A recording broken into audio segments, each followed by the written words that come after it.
ঐতিহ্যবাহী পাগলা মসজিদ হালুয়া কিশোরগঞ্জ।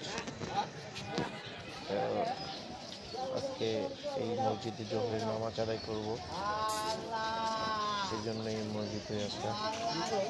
আরো অনেক দর্শনার্থী চলে আসছে এই মসজিদ দেখার জন্য। তো এই ছিল আজকের ভিডিও। সবাইকে ধন্যবাদ। আসসালামু আলাইকুম।